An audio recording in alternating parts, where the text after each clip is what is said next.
बराबर समानता दी गई, जो कि हम लोग देखते हैं कि हमारे जो प्रस्तावना है उसमें लिखा हुआ है social, political and economic justice, की सबकी जो सामाजिक, आर्थिक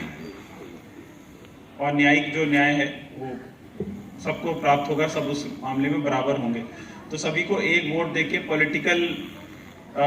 जस्टिस या पॉलिटिकल इंडिपेंडेंस सभी को दिया गया।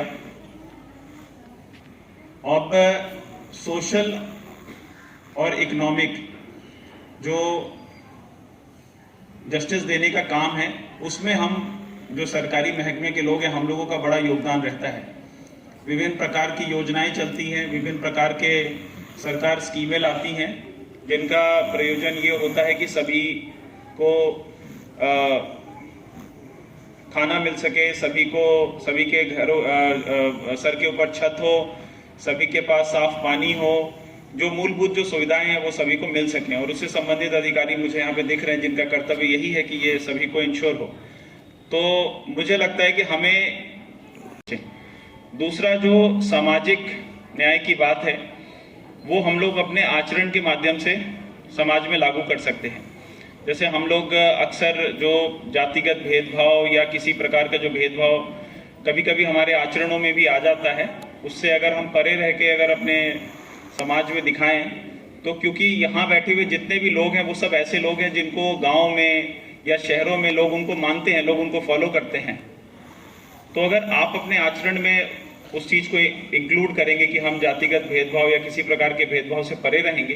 तो मुझे आशा है कि लोगों को लगेगा कि नहीं, ये भी एक तरीका है जीने का। क्योंकि धीरे धीरे ये जो भेदभाव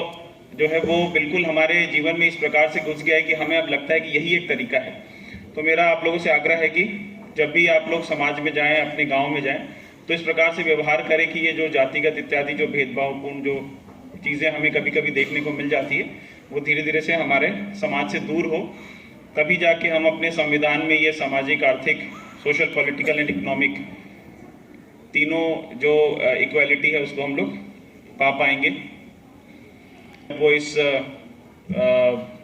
कलेक्ट्रेट में जब उन्होंने नौकरी शुरुआत करी थी 58 साल की उम्र में, तो उन्होंने अलग ही किस्म से सारी चीज़ें देखी होंगी और धीरे धीरे चीज़ें जो हैं वो आगे बढ़ रही है। लेकिन जो ये बढ़ने का जो प्रक्रिया होती है वो इतनी धीमी होती है कि हम लोग भूल जाते हैं कि आज से 5 साल पहले कैसी थी, और कभी कभी हमें ऐसा लगता है कि कुछ भी नहीं बदल रहा है। जबकि मैं खुद भी बोलूँगा कि मैं 2010 से विभिन्न प्रकार की नौकरियों में